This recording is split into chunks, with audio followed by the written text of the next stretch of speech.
Spiritual blindness. Okay, ஆவிக்குரிய கண்கள் கட்டப்பட்டிருக்குது. சரி, ஆண்டு பிறக்கும் பொழுது நம்ம எல்லாத்துக்கும் இந்த எபிலிட்டி கொடுத்துருக்காரு. இந்த ஒரு ஒரு ஒரு ஒரு கிஃப்டை ஐ மீன் ஸ்பிரிச்சுவல் திங்ஸை பார்க்க முடியும். நீங்கள் பார்த்தீங்கன்னா சின்ன பிள்ளையோட கண்களுக்கு இந்த ஆவிகள், ஆவியின் உலகம் இதெல்லாம் பார்க்க முடியும். ஒரு வயசுக்கு மேலே when they become adult அவங்களால அதெல்லாம் பார்க்க முடியாது. சில உங்கள் பிள்ளைங்க திடீர்னு அழுவாங்க, அங்கே எங்கேயும் பார்த்து அழுவாங்க. ஏன்னா பிகாஸ் அவங்க வேறு வேறு இமேஜை பார்க்குறாங்க, வேறு வேறு திங்ஸை பார்க்குறாங்க. They can see spiritual things, but as they grow they can't see. அப்படியானால் பிறக்கிற மனுஷனாக பிறக்கிற எல்லாத்துக்குமே கத்தறிந்த கிருபையை கொடுத்துருக்கிறார். அவங்க புறஜாதியாக இருக்கலாம், அவங்க பார்க்க முடியும், ஆவின் உலகத்தை பார்க்க முடியும். ஆனால் மெய்யான கண்கள் திறக்கப்படுது எப்படின்னா, எப்போ ஒரு மனுஷன் ரட்சிக்கப்படுகிறானோ அப்போ தான் திறக்கப்படும். anyone who is saved but their eyes is not open, they are not a Christian. ரட்சிக்கப்பட்ட எவனும் அவன் ஆவிக்குரிய கண்கள் திறக்கப்பட்டிருக்குன்ற அர்த்தம். இப்போ கண்கள் திறக்கப்பட்டிருக்குது. நீங்கள் பாருங்க, first year, second year, third இயர்லாம் ரொம்ப அக்கினி அனலாம் ஆண்டுக்கு போவீங்க, அப்புறம் அப்படியே அணைஞ்சிக்கிட்டே வருவீங்க. ஏன் தெரியுமா? கண்கள் மங்க ஆரம்பிச்சிருச்சு, அப்படியே மங்களா தெரிய ஆரம்பிச்சிருச்சு, பிளர் ஆகுது. ஏன் தெரியுமா? உலகத்தோட காரியத்தை அதிகமாக பார்க்க பார்க்க பார்க்க you lose your vision, you lose your sight in the lord. இங்கே இயேசு இங்கே பேசிட்டு இருக்கிறது அந்த ஃபிசிக்கல் பிளைண்ட்னஸ் பற்றி இல்லை, ஸ்பிரிச்சுவல் பிளைண்ட்னஸ். உங்களுக்கு தெரியும் இதுதான் உண்மை, இதுதான் சத்தியம் தெரியும், but you refuse to see that. உங்களுக்கு பார்க்க விருப்பம் இல்லை. ஏன்னா நீங்கள் ஒன்று ஃபிக்ஸ் ஆகிட்டீங்க, இதுதான் நான் நம்புவேன் அப்படின்ட்டு. ஆனால் சத்தியத்தை பார்க்க உங்களுக்கு விருப்பம் இல்லை. இயேசு செய்த அற்புதம் அடையாளத்தை பார்க்கும்பொழுது ஒரு பக்கம் ஆட்கள் விசுவாசிச்சாங்க, they believe இவர் தான் மேசியா, இவர் தான் தேவகுமாரன்னு சொல்லி. இன்னொரு பக்கம் இந்த பாரிசு என்ன பண்ணுறாங்க, அவங்களுக்கு தெரியுது, அங்கே எழுதப்பட்டிருக்கு சில பாரிசுகள் இயேசுவை நம்பினார்கள் எழுதப்பட்டிருக்குது.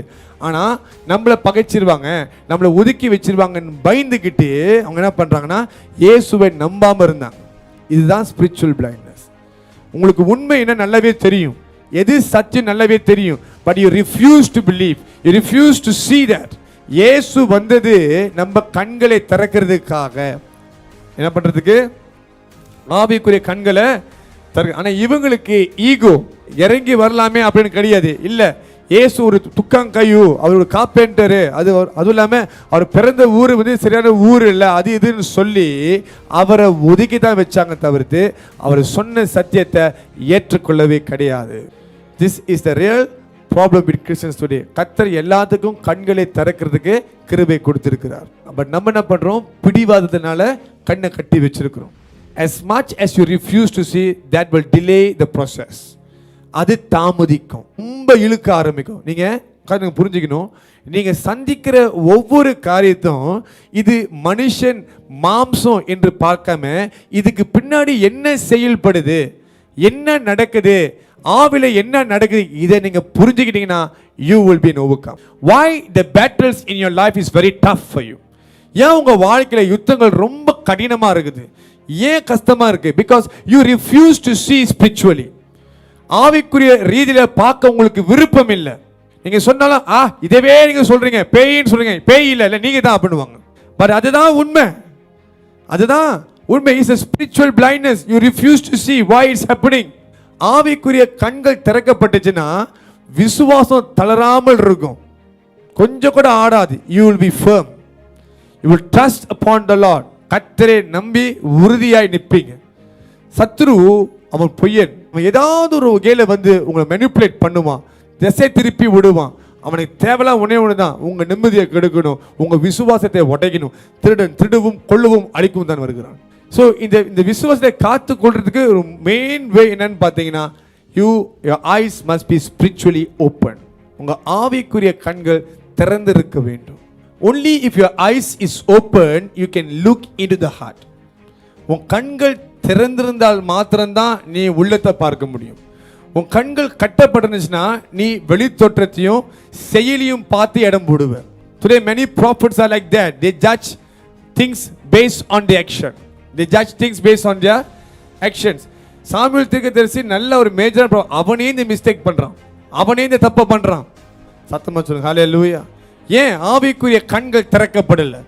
ஆவிக்குரிய கண்கள் திறக்கப்பட்டிருந்துச்சுன்னா you will know the truth.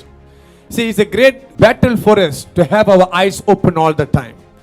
நம்ம கண்கள், ஆவிக்குரிய கண்கள் திறந்து இருக்கிறது அது ரொம்ப கடினமான ஒரு காரியம். ஆனால் அது திறந்தே ஆகணும். அது திறந்தால் தான் நீங்கள் இந்த வாழ்க்கையை வாழ முடியும். அந்த கண்ணு மட்டும் மூடிந்துச்சுன்னா நீங்கள் பார்க்கறத வச்சு ஏமாந்து போயிருவீங்க. ஜெபிக்கிற மனுஷனோட கண்கள் எப்பொழுதும் திறந்திருக்கும். கர்த்தர் அதை மூடவே விட மாட்டார். A prayerful person will know what's happening in the realm of the spirit. Aavin உலகத்தில் என்ன நடக்குது, அடுத்தது என்ன நடக்க போகுது, சகலத்தையும் அறிந்தவனாக தான் இருக்க முடியும். Because you are a prayerful person. அதான் சொல்கிறேன், கண்ணை ஜெபிக்கும் பொழுது உங்களை நான் கண்ணை மூட சொல்கிறேன். ஆமாவா இல்லையா? நீங்கள் இன்னமும் ஆவியின் கண்கள் திறந்து பார்த்துட்டு இருப்பீங்க. ஜெபிக்கும் பொழுது கண்ணை நீங்கள் மூடினா தான் ஆவிக்குரிய கண்கள் திறக்க முடியும். When you pray, you must close your physical eyes in order your spiritual eyes to be open. நிறைய கேள்விகள் இருக்கலாம், நிறைய குழப்பங்கள் இருக்கலாம். இது எல்லாத்துக்குமே பதில் கிடைக்கிற ஒரே இடம் ஜெபம். ஜெபிக்கும் பொழுது கர்த்தர் கண்கள், ஆவிக்குரிய கண்களை திறப்பார். இப்போ இந்த மனுஷன் லேஷா பார்த்து வேணாம் நீங்கள் டைமை வேஸ்ட் பண்ணாதீங்க, ஜெபிக்காதீங்க, போதும் இங்கே ஓடி போடுதானா, அவன் ஆவிக்குரிய கண்கள் திறந்திருக்காது. He allow Elisha to pray. Hallelujah. நீங்கள் ஜெபத்துக்கு இடம் கொடுத்தீங்கன்னா கர்த்தர் கண்களை திறப்பார். இன்னைக்கு நீங்கள் பார்க்குற இந்த போராட்டங்கள் அழுத்தம் இது எதுவுமே நிரந்தரம் கிடையாது. எது பார்க்க முடியும் அதுதான் நிரந்தரம். கர்த்தர் தான் நிரந்தரம். ஹல்லேலூயா. ஸோ தெளிவான கதைங்களுக்கு புரிஞ்சிடும். என்ன புரிஞ்சிடும்னா, பிலியாம் பாருங்கள், முன்னுக்கு கழுதில் போயிட்டு இருக்கும்பொழுது அந்த நவரை மட்டும் அதை அடிக்கிறான், எரிச்சலாகிறான். என்ன அதை அடிக்கிற நவரவே மாட்டேது, இங்கே நிற்குது அப்படின்னு. Sometimes you get frustrated because your eyes are not open. ஏன் எரிச்சல் ஆகுறீங்க, ஏன் கோபம் உண்டாகுதுன்னா உங்களுக்கு கண்கள் திறக்கப்படலை. ஏன் அந்த கழுதை முன்னுக்கு போக மாட்டுது, முன்னுக்கு ஒரு தூதன் நிற்குது, அதுக்கு தெரியுது, ஆனால் இவன் கண்ணுக்கு தெரியல. இவன் ஒரு தீர்க்கதரிசி பார்க்கும்போது அவனுக்கு தெரிஞ்சிருக்கு, ஏன் அவனுக்கு தெரியாமல் போணுச்சு, அந்த நேரத்துக்கு பண ஆசை அவன் கண்களை கட்டி வச்சிருக்குது.